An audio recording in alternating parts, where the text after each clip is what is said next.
1, 0. Real people, real issues, real life. Talk Recovery Radio. Live from the heart of the downtown east side, it's Talk Recovery Radio with Giuseppe Ganci and Darren Gaylor on Vancouver's Co-op Radio, CFRO 100.5 FM. From the streets to the studio, bringing you addiction recovery stories from real people with lived experience and real experts on today's issues. Tune in live every Thursday, noon to 1. Powered by New West Recovery. Real people, real issues, real life. Talk Recovery Radio. And good afternoon, Vancouver. Hello, you're listening to Talk Recovery Radio. Here I am with co-host Mr. Darren Gaylor. Hello, Darren. Hello, Giuseppe. Hello, hello, hello. Happy holidays, happy holidays. Getting into it? Starting to get into it? Yeah, I'm getting totally into it. Yesterday, all day, last night. You know, this is part of Last Doors, so all these alumni showed up and hanging up Christmas lights and so forth. Special shout out to Brendan B. And he owns a company called Evergreen Hydro Seeding, and all his employees came down as well, most of them who are in recovery. And yeah, it was just a beautiful day seeing people giving back and putting their heart and soul into it. So it was nice. And then the real effect is, you know, the community gets to see the wonderful lights, and, you know, the new guys like, oh, these people must actually give a shit. You know?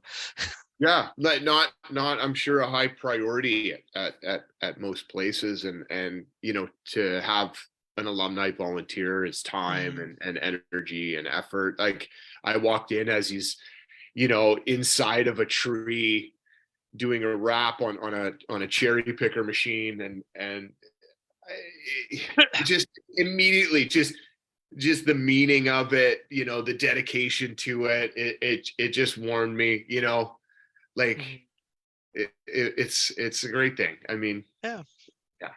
Well, I mean, just picture you're like, you know, been using heroin, crystal meth, or crack cocaine for like 20, 30 years or 10 years or 2 years. And, you know, mom catches you or work catches you, or you're finally at a place where you're like, damn, I got to go get help.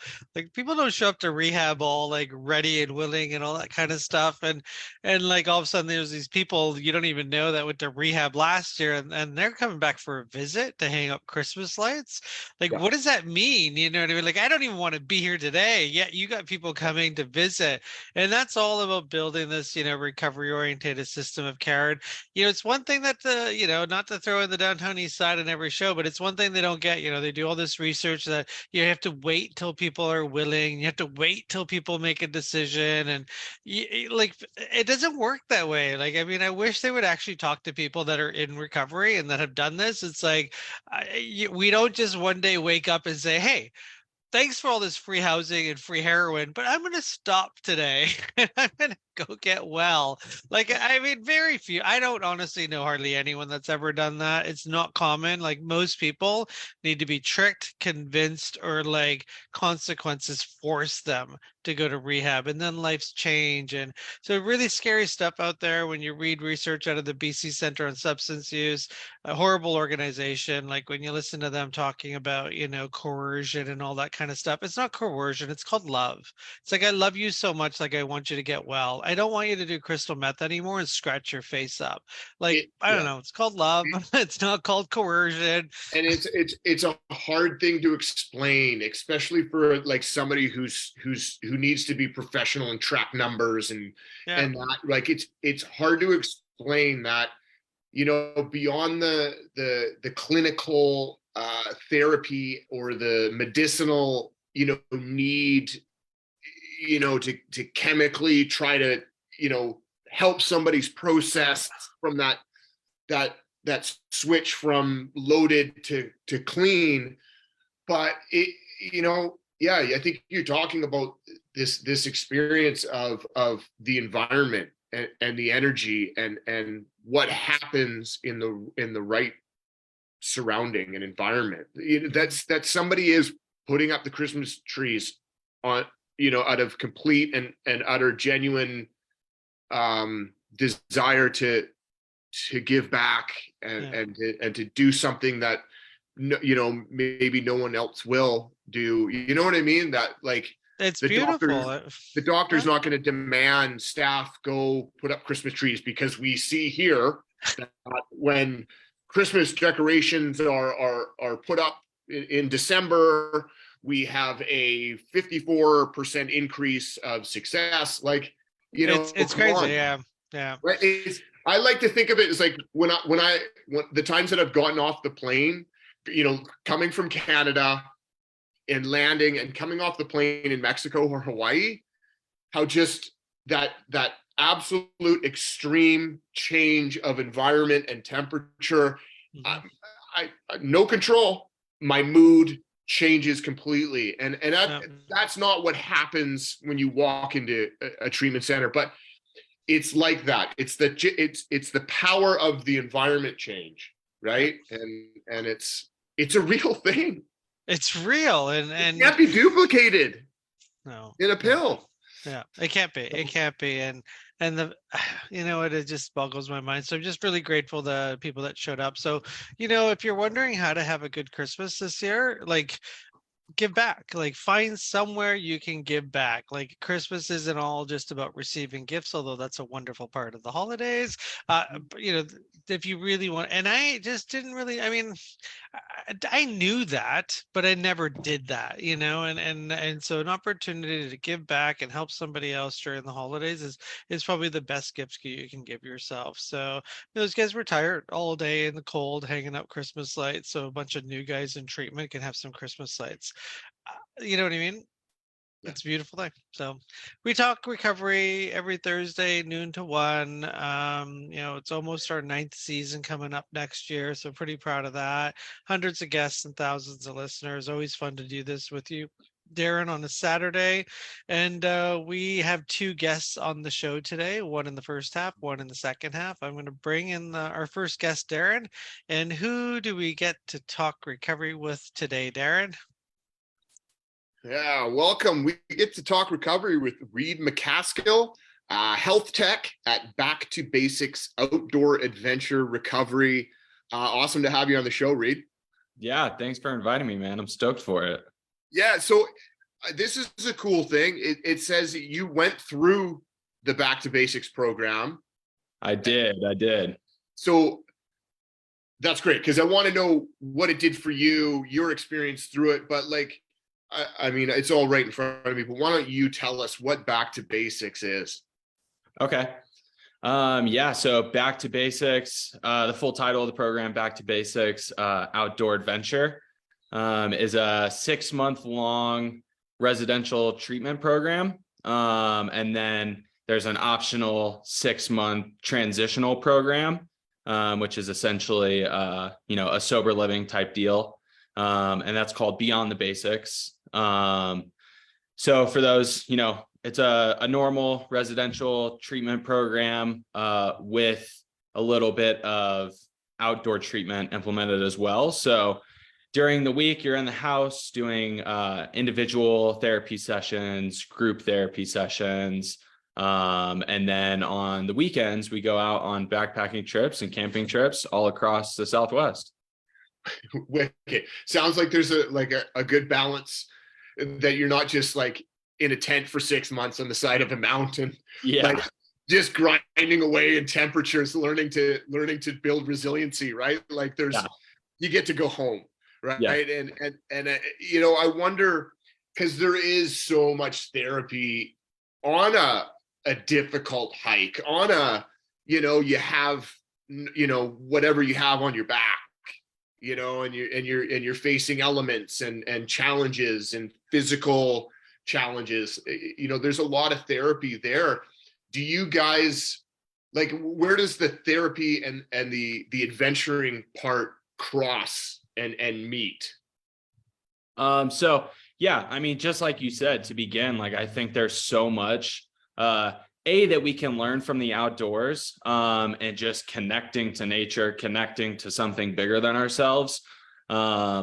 And you face so many challenges out there, whether it's physical, the actual like physical aspect of like having a 50-pound pack on your back and having to hike, 10 miles with it to get to your campsite. And with that, the kind of mental challenges that come with that, and being able to push through that adversity, push past those barriers, and really kind of achieve your full potential. So I think there's a lot of actual lessons and challenges, as well as, kind of the metaphorical side as well, and how you can relate that to recovery. When you're going through life, you have challenges you have to face, adversity you have to overcome. And I think it crosses over, perfectly. Absolutely. And it says here, you guys are in Flagstaff, Arizona. Yes. I mean, that I can only imagine. I haven't spent a whole lot of time in Arizona, but I imagine that the canyons, the desert, sort of atmosphere and terrain, beautiful. I wonder, and this is, into your experience a little bit, where were your therapeutic moments of, hopefulness or, inspiration? What, not to say it didn't happen in a one-on-one session, in a room or an office, but, maybe both, but what was the parallels between, something that happened within a group therapy and something that happened on the side of a canyon cliff during sunset, and were they both impactful? Mm-hmm. So I would say in an overall sense, one of the most powerful things for me would be sitting in an individual session, which is, it's a grind, really. You're getting down to the deeply rooted pieces of yourself that you really need to work on, and really trying to get back to the basics, hence the name, and get back to the core of who you are. Because through addiction, we build up ourselves to be this certain person and have all these different masks that we wear, and go through so many different changes that when you're sitting in those sessions, it's tough. It's so tough. And then once you get out into the wilderness and get out in this beautiful, nature scenery, and you're walking around, things just started clicking for me. I would recall things that were said in the therapy session. It's a little lighter of a sense out there also. You're hanging out with all your buddies, having a good time, laughing, cutting up. And it takes away some of the, I guess, seriousness in a sense of being in, an office, having a one-on-one session with your individual therapist.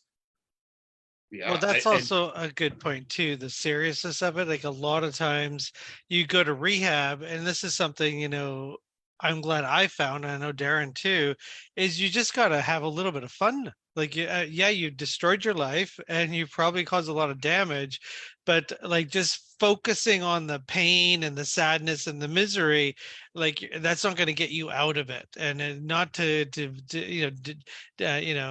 not to say what you've done is and doesn't need to be looked at, but really, an opportunity to go out into the wilderness. I mean, most people, not everybody, but most people that use drugs and alcohol and have a substance use disorder usually are in isolation, and they're kind of in this little bubble that allows them to do what they do. And so here's an opportunity to do something different and, lighten up. Did you have that moment where it's just no, I got to take this serious? Because I've seen it happen where it's just I don't have time to go on a hike right now. I can't go on a hike. I got to fix everything. I got $1 million in debt or whatever the case may be. So how did you get through that? Did you go through that? Yeah, definitely. I mean, when I got there, I was in such a dark, depressed, insidious place, and it was all right, this is because I had been in and out of treatments for 10 years, and struggling with addiction, battling addiction for 10 plus years. So I finally was so broken and beaten down to the point that whenever I got to Back to Basics, I was okay, I'm going to take all suggestions. I'm going to give it this is my last shot, and if it doesn't work, then I can say I gave it an honest attempt. So I sat down and really buckled down and got in that super serious mode. And then I don't know, halfway through residential, 3 months through treatment, I was just feeling so heavy. And then that's when the community aspect really came in for my process at Back to Basics, which is a huge part of our program is promoting community. because, you know, we don't recover alone, right? We recover along with other people, and building those true meaningful connections with guys who now to this day, you know, 2.5, 3 years later, are some of my best friends, were huge in being able to kind of lighten myself, and be able to get into that fun mode and realize, okay, yeah, I can have fun in sobriety. You know, I can have, I can kind of bring back some of that like child joy, that gets lost. Yes, some innocence back to your life. So how old are you? You've been to treatment 10 times and you're in your 2.5 year. When did you start all this? So I started using when I was about 13. I went to my first treatment center when I was 15. And then, you know, I think Do the math. Yeah. Like treatment centers throughout the time I was 15 until I came to Back to Basics when I was 22. So you're a pro. I am. I quite the experience and background. So I gotta ask, I like asking this to people that have been to multiple treatment attempts. You know, we're in Canada, you know, Vancouver, you know, there's this whole world of harm reduction and recovery and siloed healthcare, and you know, you're in the States, so kind of the same's happening over there. I'm not too sure about Arizona. So a lot of people say treatment doesn't work and it's a waste of resources and a waste of time. So before you had your 10th treatment stint at this location, the 9 times, were they failures? Did like what failed you that it didn't work? Because people will grab onto those 9 attempts that you did that didn't work and use that as a weapon. Treatment doesn't work. So what do you say to people that use those 9 stays as a weapon to say treatment doesn't work? I think it's a pretty simple answer. You know, it was me. That's what it boiled down to in the end. I wasn't ready. I wasn't willing. I wasn't being honest with myself, open-minded. And personally, for my story, I had to be beaten and broken down so much to the point to where, like I mentioned earlier, I was willing to take any and all suggestion. So I place no blame on the treatment centers. And honestly, a lot of the things that I learned throughout those, even though I wasn't fully committed, subconsciously stuck with me. And throughout my treatment stint at Back to Basics, a lot of that stuff came up and it really started to click and really started to help my process, when I was fully willing and ready to give it my all. Yeah. Well, I mean, well said. And being so young, you know, too, like that's, I have, you know, so much respect for, you know, anybody, you know, in their early teens and, you know, before they're like even by age it considered an adult, you know, yeah, it's a tragedy that they're addicted and life's already unmanageable. But I mean, if they wind up somewhere, you know, at some point, and how much expectation should we have on a 16-year-old's willingness? You know what I mean? Like, so, you know, that being said, that's just a realistic viewpoint. What was it like if you could speak to your parents' situation, their involvement? Did they have any say? You know, could they have forced you in any way? What was that like, you know, for a young guy that was, you know, doing treatment at a younger age? Yeah, that my parents went through a process just like I did, and they're probably laughing at that listening to this right now. But yeah, I mean, early on it was, you know, try and control, like, we're going to put up all these restrictions and we're going to do this and we're going to do that. And, you know, the honest truth is that they couldn't do anything, you know, they can't control me as bad as they want to. And it's all out of love, of course, you know. But yeah, they had to go through the process. And over time, they learned that, like, as unfortunate as it is, and this is just the insidiousness of addiction, right? Is that I was going to do what I wanted to do. And for their best interest, they had to put up boundaries for themselves, right? And protect themselves and help themselves out. And along the way, they found Al-Anon and recovery groups and different things like that to help them out. But yeah, it was definitely a process. And then I think the main thing is they just needed to take care of themselves and not try and fix me, because I had to go through my own process.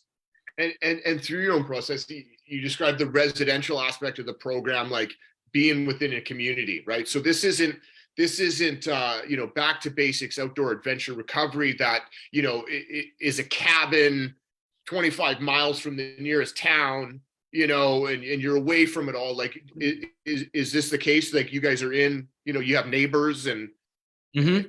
Yeah, you can walk down to the store, like that type of thing. A little bit of the importance on that, and it was that an important aspect of your folks being able to be involved, that you were close, and does that become part of the treatment for you guys there? Yeah, definitely. So we're, in a residential home, in a residential neighborhood, in Flagstaff, Arizona. While you're in residential, you go to outside AA meetings, you go to NA meetings, you go to all the different anonymous meetings, right? And broaden your community outside of just Back to Basics. We have clients go out and get sponsors, and start working the steps, and start really grinding through, 12-step work. So I think like being integrated in the community like that, is super important. And then B, on top of that, we're really big into doing family work as well. Because, addiction just spider webs to everybody, and indirectly and directly in fact affects so many different people, and just, tears families apart. So that's a huge piece of the process is starting relationships back to the basics, and, on an honest, open, transparent platform in order to build a relationship to where you want it to be. So, I mean, and it's just my opinion. I did quite a few treatment centers myself before. But did you go to one where you're like in this giant? Did you go to one that took you on these little hikes, Darren? Well, I was just gonna say that, like, usually anything like that's sort of outdoor adventure type of recovery, it's literally, the purpose is to get you out of society, out of your daily grind.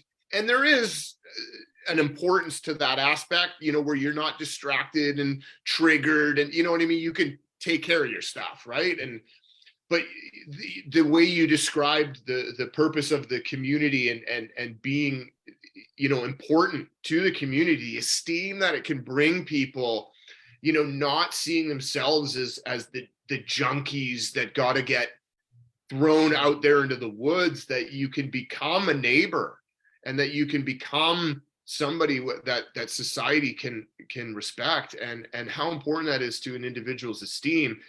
I think there has to be both of those components, where, like, I need to also be lost. I mean, the inventory that I was able to take of myself on a, no problem 3-hour hike, not a problem 15 minutes in, I'm wondering what excuse I can come up with to turn get back out of this. Yeah. Right.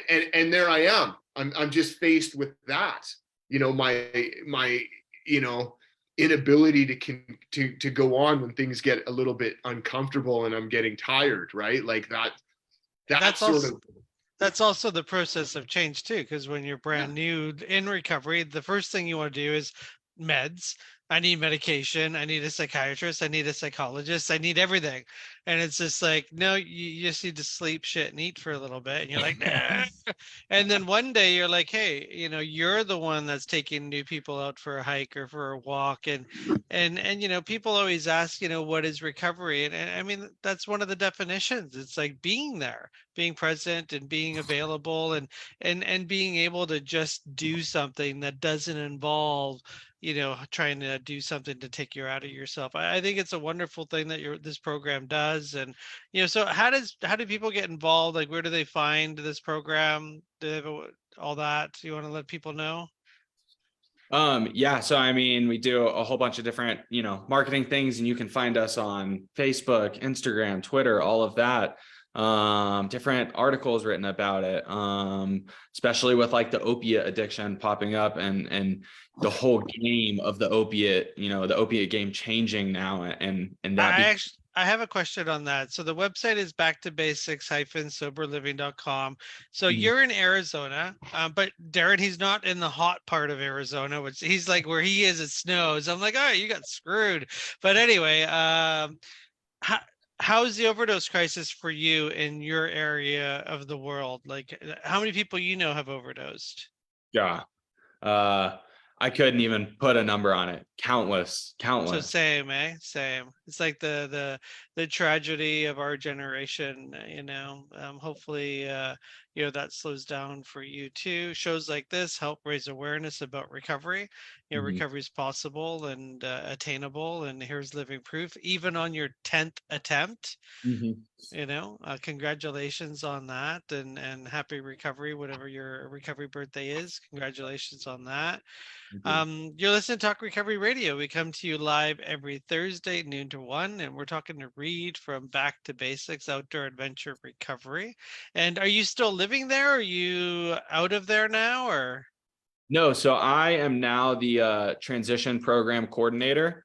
So Okay. I kind of work to run the sober living side of things.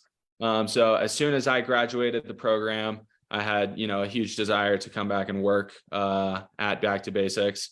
And so now I'm doing that, living in Flagstaff, going to school for a social work degree in hopes of pursuing this as a long-term career. Big move from when you were 15 years old walking into that first treatment center, eh?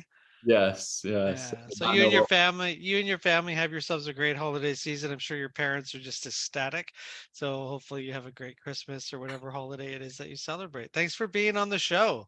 Yeah, of course. Thanks so much for having me. I appreciate it. Awesome. Thanks, Awesome. You have Reed. a good one. Thank you, Reed. Take Hey, y'all. care. The holidays.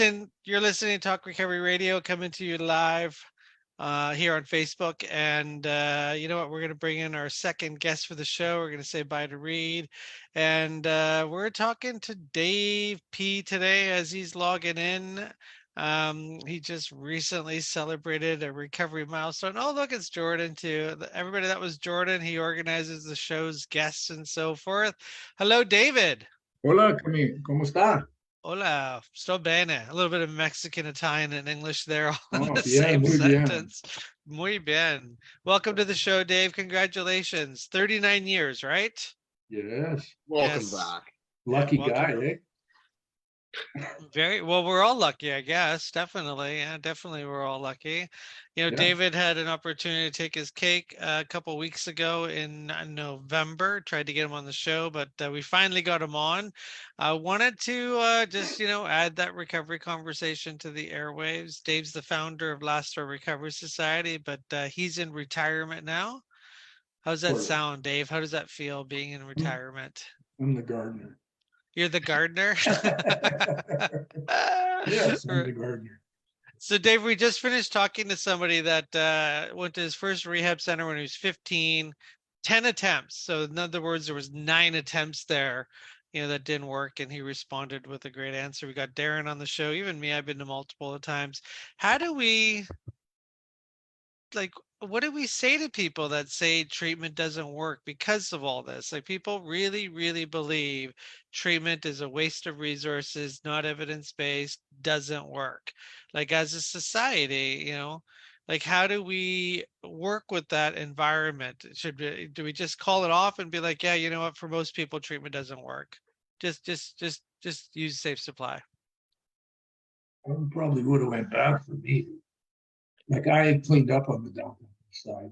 My home group was at Carnegie Center. I was right in it. And I used to be comfortable down there. I felt a part of, made connections. Then when I got clean, I found support. And I'll tell you what, after a while, I remember walking down the street, and it's just like, I don't be here anymore. All of a sudden I saw it for what it really was, like I was, just unaware of how bad my life was, right? And once I got out of there, it was like the change, right? So does it work or not? I don't know. If you look for a reason to be here, you'll find it. Treatment, if you look for a reason to not be there, you'll find it, right? And I think you move in the direction of your most dominant thinking. So one of the things I really like about recovery treatment, 12-step fellowships, all of that is, you start to listen to other people, and we, kind of monkey see, monkey do. You see what other people doing, and you start getting the idea that it's a possibility. It's just in the beginning, just a possibility. Like, hey, if he can do it, I can. That kind of thinking. And I mean, hopefully, if it's inspiring, you have lots of laughers. Eat some, like you said, eat some good food. Don't worry about solving every problem in your life for a while. Just sort of do some basics, get along with some people, make some friends. Start consider where your life's really at, the truth of it. Not a manufactured. Hey man, are you okay? Oh no, I'm fine, and I almost died 3 hours ago. You know what I mean? You start to get to the truth and the reality of addiction, right? I'm not just getting high having fun. I'm like crashing cars and overdosing, and I'm pretty miserable actually. They didn't put it on a bag of dope. It didn't say this will cause depression and anxiety and ultimately insanity, right? That's a good point, because Dr. Sutherland, she's like the champion of Vancouver's model. She's the highest paid physician when it comes to addiction in BC. She says, and this was in a New York Times article, so pretty big article. It's national, global, Yeah. actually. They gave her, 15 minutes of airtime in this live interview. She says people in the downtown east side have a right to feel euphoric and to relieve their pain or something. So like the human right Wow. of euphoria when they do their hit of heroin or crystal meth or crack. Yeah, when I drive down Hastings Street, I'm not noticing a lot of euphoria. I see misery. Well, you know what? I would value her opinion. Has she ever done heroin? Probably not. Yeah, so she doesn't know what she's talking about. It's like lived experience. It's a funny thing that I've noticed is when somebody's wired, methadone, not doing anything about it, living in all that chaos, that lived experience seems to be really valuable to the people pushing harm reduction. But if you get clean, change your life, make all the improvements, get healthy, get sane, and start living life decently, they're not interested in your lived experience because it doesn't fit with their agenda. So, but I mean, you describing your lived experience getting clean, like it in a miserable environment, not everybody rooting for you or forcing you to go or bringing you in, like, whatever, decades ago, that seems to be a common story. Like somebody just had enough in the gutter and they went for help. Like it required their willingness. Over the years, you've turned the last door into something of inspiration. That it was it in fact to like not have to see somebody go through, ending up in the ditch. What was the inspiration? How come you didn't maintain this? No, you got to be on the street and you got to ask for help. I get it. People talk about rock bottom, the bottom. It's really emphasized in a lot of culture. I tell you the truth, you don't need a rock bottom. And I think a definable way to look at a bottom is like when somebody says, you know what, I've had enough, or it doesn't work anymore, or hey, the things that was making me feel good isn't making me feel good anymore. I do these life histories with people, go through every detail of their life from their first memories to the end. And in the beginning, they were of addiction. They were looking to have fun, be a part of, stay connected, get high, euphoric, all of that, right? And then in the middle, there's some consequences, and you deny it, and you rationalize, and you refuse to look at it. And by the end, they tell you what, guys are looking for relief. Like, I just need some relief from this life, and whatever the circumstance isn't part of that situation.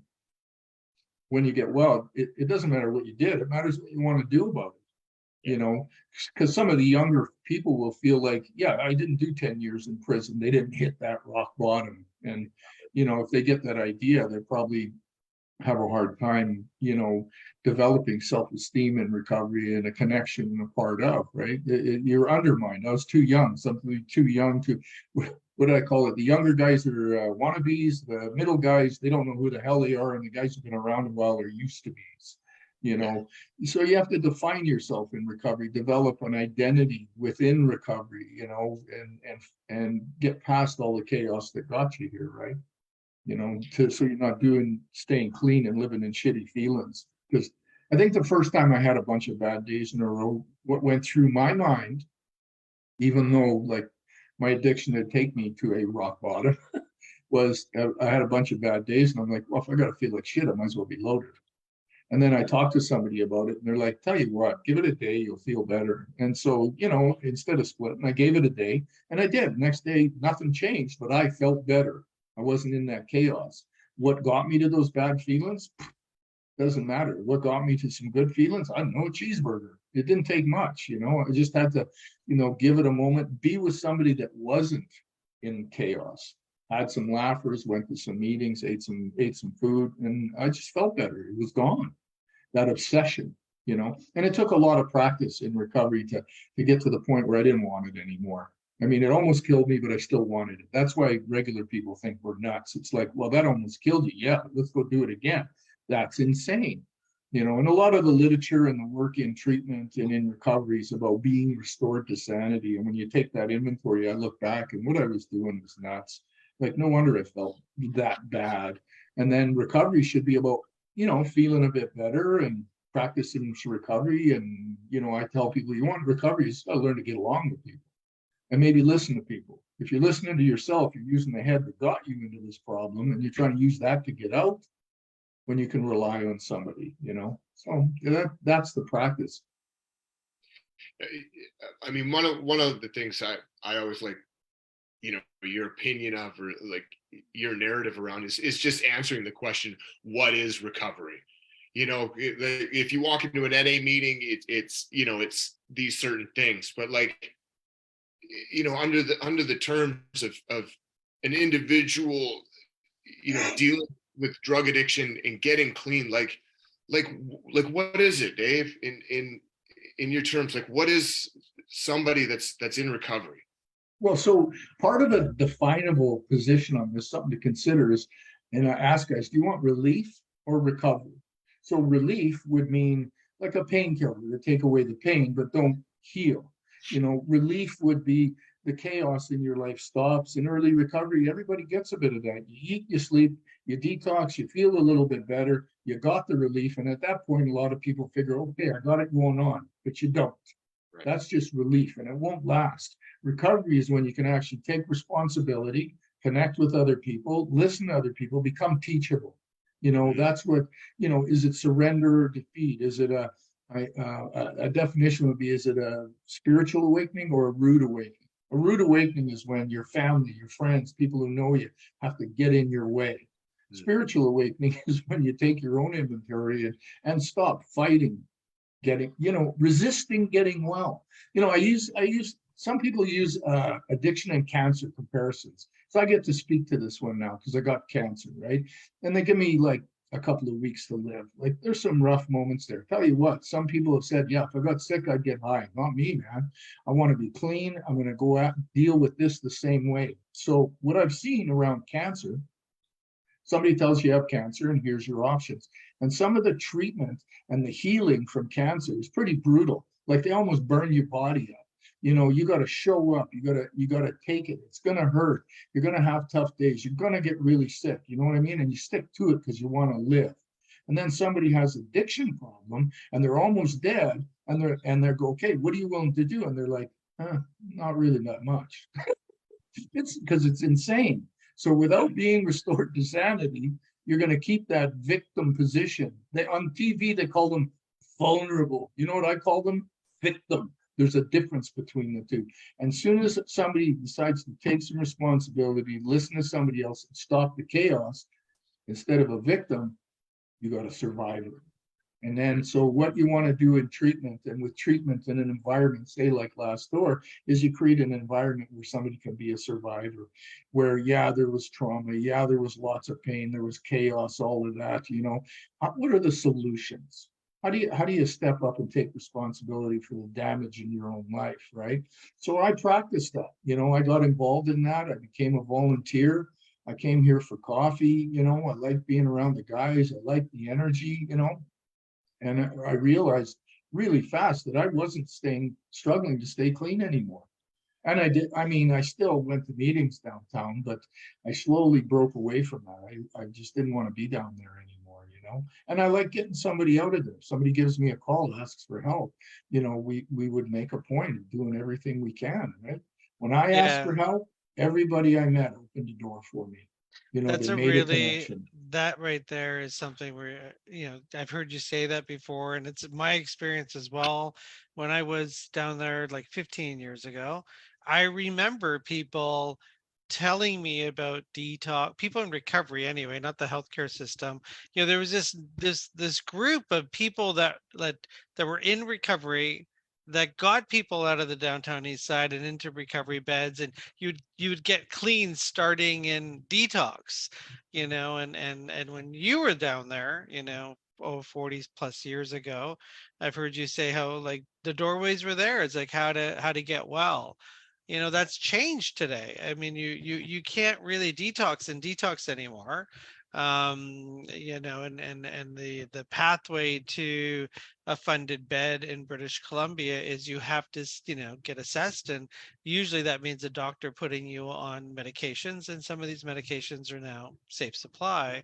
So, I mean, what happened, Dave? How did we get there? Like, how did we get from like showing up to your doctor to being like, hey, you should go to detox, and let's have some remission in your life, to like, hey, you know what, there's no hope for you, so just take heroin. So I went to the first harm reduction conference in BC. People were asking questions, and there was an atmosphere, and people were always bringing new stuff to the table. So the people promoting harm reduction stepped up, and the first thing they said was, hey, we're not going to mess with treatment. We believe treatment works, but there has to be a process. Like they're saying now, you got to keep people alive to help them, right? Oh, you mean that's not new, keeping people alive? That it's not something. It's not a new hashtag. That's actually been around for a long time. Well, they proposed it was going to be work with, right? And there was good treatment centers, good counselors, there was good treatment programs in jail, everywhere. And people were connected and worked together. And the undermining began where all of a sudden, like you say, you can't detox and detox. They're just going to medicate you. Going to treatment, it's just like addiction is contagious. See, that's one of the things they don't realize. It's contagious. I'm clean. I want to be clean. I want to stay clean. I'm doing really good. You put me with somebody that's using, after a little while, I start getting that itch. Then I get the thought, and the thought turns into obsession, and I'm loaded by association. You know what I mean? So treatment, when you got people that are clean, it can't be connecting with people that are using, because the people that are clean are going to want to get loaded.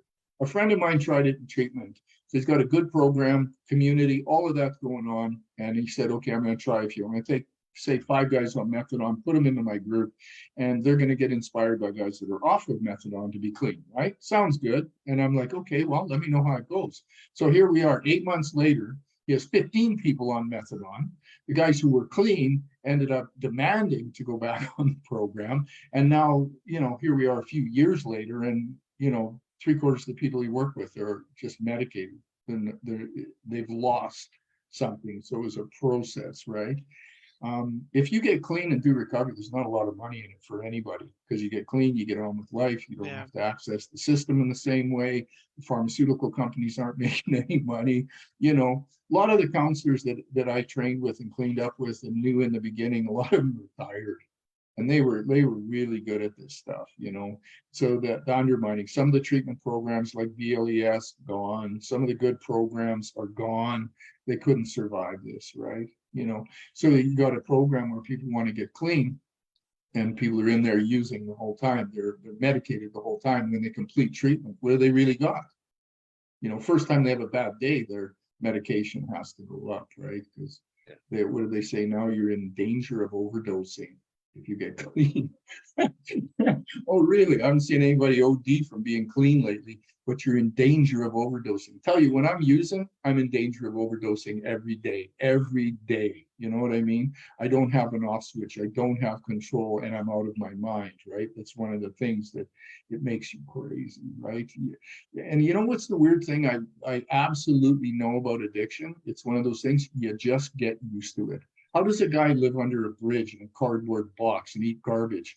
Didn't start that way, but I tell you, with that same progression of addiction, all of a sudden he's like, you get used to it. You know, I've talked to guys who are on the street. Wow, it's not that bad, really.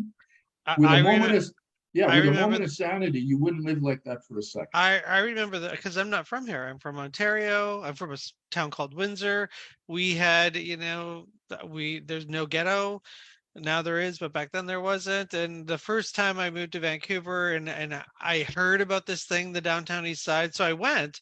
I remember the first time I saw it, I was disgusted and I was just like, this can't be Yeah. Canada. And I had that, this what is this kind of attitude? And little did I know 2 years later I'd be using down there every day, and that became, my place that I went to. And exactly, you get used to it. It's just Yeah. you just get used to the boiling water. And I think we're almost at a place. The new mayor got voted in recently on a platform that he's going to make some sweeping changes. I mean, that Kennedy Stewart, for those of you that follow our show and our community, Recovery Day, Recovery Month, Recovery Capital Conference, all this recovery stuff, and like he didn't his people and him, they didn't give a shit.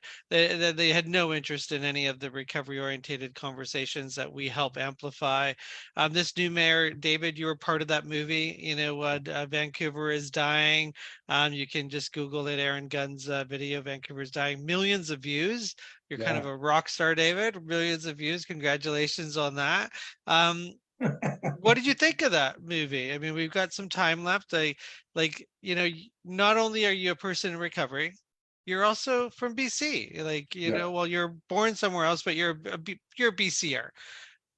What did you think being part of that? Oh, because the truth. They didn't have to build it up. They didn't have to use any deceptive techniques. People were talking common sense. I've talked to a lot of people who've seen it and they're like, wow. They were just wowed by it, the truth, and we used those kinds of examples in it. Like, I know, Giuseppe, you said this before too, if it comes to treatment, somebody who's a firefighter, a pilot, somebody in a doctor, somebody who's in a position of responsibility, safety, sensitive, they get offered treatment in this country. First class abstinence, being medicated and harm reduction's not an option for them, right? And the one that really stumped me, I was like, I get it, right? But at the same time, what the most safety sensitive job I know is being a parent. Okay, the most, you got kids. How do you pull that off when you're just obliterated on medication, right? And they keep claiming that people take their medication and that's all they do. I haven't met anybody yet. I get the medication, I sell the medication, I get something stronger. And if I take it, if they came up for a cure with addiction, this is how my brain works. So here's your cure for addiction. I think, wonder if you cook it up and shoot it, if you'll get a buzz. See, they don't get it, that it's not, my addiction isn't just the drug. Okay, my addiction's the compulsion, the obsession, the loss of control, the lifestyle, the influences, how I feel, my unresolved shit, trauma, all that. It's real. Okay, that's real, but what do you want to do about it? How do you do anything about it when you're impaired? How am I going to improve my life? How am I going to go back and be a dad when I'm just wasted, right? So I like the truth of it. I really like the way he did, had an opinion and took a risk and stepped up, and people are interested in it. Maybe they want to hear the truth, like that one report that said they're spending $5 million a day in the downtown east side. I was just like, are you shitting me? You know what you could do with that kind of money? We do this treatment. We work with literally, say this year, just this year, we have affected thousands of people, thousands. Over a year, our budget was probably to run treatment, pay the bills, put food on the table, pay the mortgages, everything. It was about $5 million. They're spending $5 million a day. Okay? A day. I never thought of that, David. You just pissed me off. Oh my God, I never even thought of that. Oh my God, that's so true. In one day, how many people we've affected, how many things we do. There's a lot of moving parts, and we're trying to do recovery capital. We're trying to take something really positive to Alberta. They're asking for our help. See, in Alberta, I Lifetime Achievement Award. That felt pretty neat, but it's my crew, this house, all that. It's not my ego in my head, right?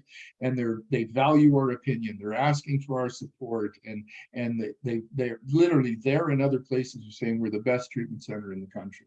I mean, that feels pretty good, but it's just what we do. Well, out here, we're not even treatment. We're stellar. We get almost no respect.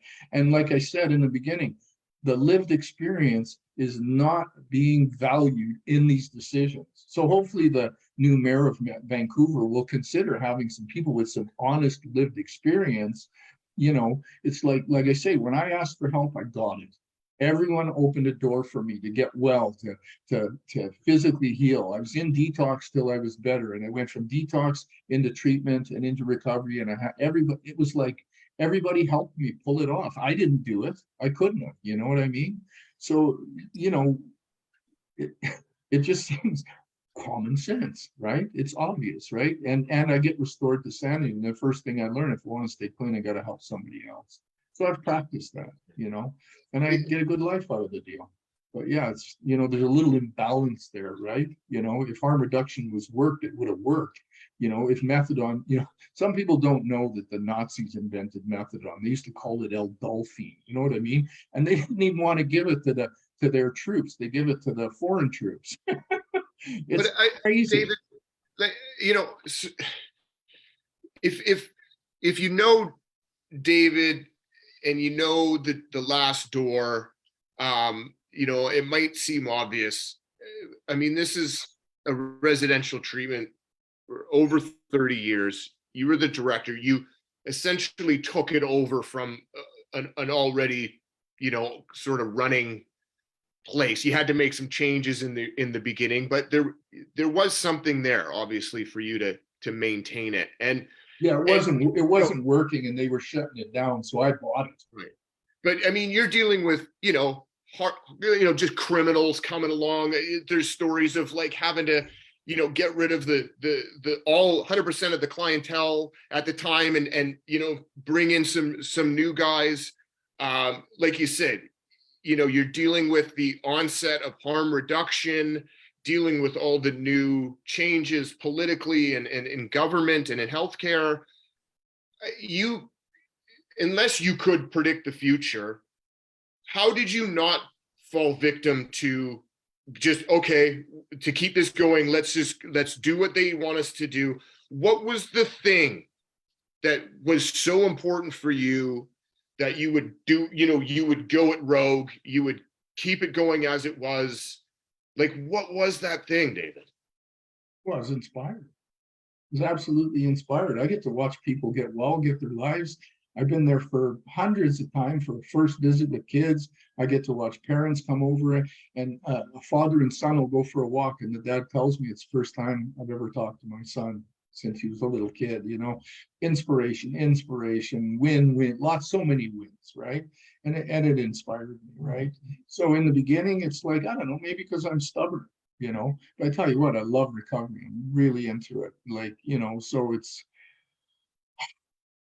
having support. Like, they want us to do a program somewhere else. And I tell you, with the experience we got, what took us here at the door 10 years, we could do in a year, you know? So yeah, things changed. I had the guy in this house who was the first guy on methadone in the whole country. And, you know, he showed up with a handful of needles. Somebody told him we were the needle exchange. We invited him in for coffee, talked about recovery, and big surprise, he knew some guys here. And we're like, hey, Walter, what do you think? And he's like, okay. Stayed clean till the day he died, you know, years and years, right? He was the oldest living junkie I ever met. There's not a lot of old living junkies, right? You know, and he got inspired and he got connected, and that was that influence, you know, like somebody was talking about recovery and he made that decision. Hey, I want that. I want to be like that. I want to feel like that, right? You know, so one of the things about when that change happens, a guy will look at it at his life and go, you know what? I don't want to feel like that. I don't want to be like that. I'm done with it. And not just the not using, but the lies, the mediocrity of it, the fear, the anxiety, or yeah, you had some trauma from 20 years ago and you're still living in it today like it happened 10 minutes ago. I'm scared of bears. Well, there's no bear here right now. You know what I mean? Like, it's probably a good idea to have a healthy fear of bears, but at the same time, there's no bear. Yeah. So yeah, that's kind of like it. So see, it became obvious and common sense how recovery can be practiced, right? And you need influence. And you need an environment that makes that opportunity safe, because I remember talking to a friend, his name was Aaron. I don't even know if he's alive anymore, but I was like, what are you doing? Like, he was homeless, he was dirty, he was everything. And I'm like, just go to detox. I'll call the door right now. You can come tomorrow. Like, let's figure this out. Don't tell Connor I said that. But I was just like, hey, you can get in like right away. And he's like, no, they're just gonna make me do Suboxone, and I just don't want to go through any of that. So like that. There's a lesson there, because like here you have somebody who doesn't even want to begin to get well because he knows what he has to go through to get well. He's got to go to an assessment. Because he couldn't get a bed within a day because he doesn't have the money. He doesn't have that doctor's credit card. He didn't want to do any of that. Even knowing me, not to say I'm this value person to know, he wouldn't start the journey, because he actually said, it's just too much. I don't want to do any of that. My friend Donnie, who died, everyone's like, oh, stigma killed Donnie. I'm like, Donnie didn't want to go back on welfare, didn't want to go back on disability. He didn't want to do any of that. You know what I mean? So we created a world where it's easier to do drugs than it is to ask for help. And until we realize that and take a responsibility for that, hopefully there's a new minister in British Columbia. For those of you that don't know, her name's Jennifer Whiteside. She's the new minister of mental health and addiction. She's our MLA. We're going to be pounding her, telling her like, hey, you've created a world where if I want to go on safe supply, medication, or use drugs, whatever, it's super easy. If I want to go to rehab and I'm poor, I have to do all of this. Yeah. What do you think people are going to do? And so that's why many people are still at that moment, they're incapable of making a good choice, never mind putting in some effort. So, and it's simple stuff. Maybe if they realize you can't put people that are using with people that aren't, it won't work. It's contagious, right? So, people who want to be clean can barely access a bed, where a guy's in treatment out in the valley and he phones me up and he's like, I don't know what to do. And I go, what's happening? He goes, both my roommates are using every day. And I went to the staff and asked them, hey, like, this is a problem. And they said, well, if you can't deal with it, maybe you should leave. Mm-hmm. So the guy who wants to be clean gets no support. And the guys who are deceptive and lying and using, they got a bed, dinner's on the table, and they don't have to worry about nothing. And they say they call a relapse a prolapse. And it's just like, well, really, what's that? Well, and when you do treatment, you're supposed to let people know, hey, we know you're going to get loaded a few times while you're here. And as long as you're honest, that's okay. And then the guy doesn't tell them, they catch him, and then he gets honest, but that's still okay. So where's the desire to change, or to do recovery? You could take that same guy, put him into an environment where people are clean, and he would get inspired. He would be a part of a group. He would get influenced in a new way. And that influence has a lot of power, right? And, we're running out of time, but so if you're listening and you're like, oh, wait a minute, patient rights. So this is our solution to this. And I don't know, Common Sense Day, Dave. It's like in Portugal, you can choose high threshold, low threshold treatment. And what that means is if you go to a low threshold treatment, you're probably going to have a roommate that's still using. Are you okay with that? Yes, I'm okay with that. Yeah. But if you want to go to high threshold, you can't use, and there's consequences for using. You'll be moved to a low threshold. Okay, I'll sign up for that. I don't know why in this country we can't sort that out. Like, why? So if I have money, I can go to Edgewood, I can go to Cedars, I can go to all these places, pay big money, and guaranteed my roommates are probably not using at night and dying of an overdose next to me, unless there's an accident or somebody sneaking. But if I'm poor, I don't have that right. And that should piss every Canadian in British Columbia off. It pisses me off because I remember being on welfare, and like I don't know where I'd be today if my roommates were all still using in treatment. And I should have a right to choose where I go to treatment. And I want to be in a recovery oriented system of care that supports abstinence, evidence-based abstinence. And that's not around. So we're not saying, the whole system needs to be our way or this way. Yeah. It's just give people a choice. If you don't want to go to a 12-step program, don't fucking go. Yeah. Go, and the market will then, we're a free market. If there's a huge desire for non-12-step based treatment programs, then they'll appear in the funded market. But all the government's done and all these harm reduction people is they've created this private market of non-12-step treatment beds that are like $700, $900, $1,200 a month because there's this niche market for non-12-step programs. It's absolutely, if you blow the smoke out of all this rhetoric, they've created this two-tiered healthcare system that's actually, killing people. And it's really unfortunate. You know what, Dave, we're really over time. We're like, got to get off the air because there's another show. Could talk to you forever. We'll have to bring him back, Darren? Always. Yeah, Always, I barely yes. got started. Let me tell you. I tell you, all the stuff that's going on, Yeah. I could solve it in one day. But Probably, I like I believe say, you. lived experience, most people aren't interested in my No. opinion. So I just stick around, keep doing it, right? All we're gonna do is keep doing this, I recovery like in the that, man. background That's here. a good picture. I was there. Yeah, to all you anti-recovery people, get on stage and tell all these people they're gonna die tomorrow and they need to go back on their medications. I'll give $100 to the first person that does that. Yeah. David, welcome. Thanks for being on the show. Happy 39 years. We'll bring you back for your 40 years. Darren, it's always good to see you. Darren, I know you were chomping at the bit. You had some more questions. You clearly had more to say.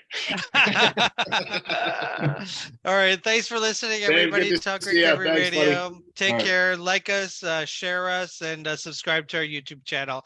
Thanks, Vancouver Co-op Radio. Bye.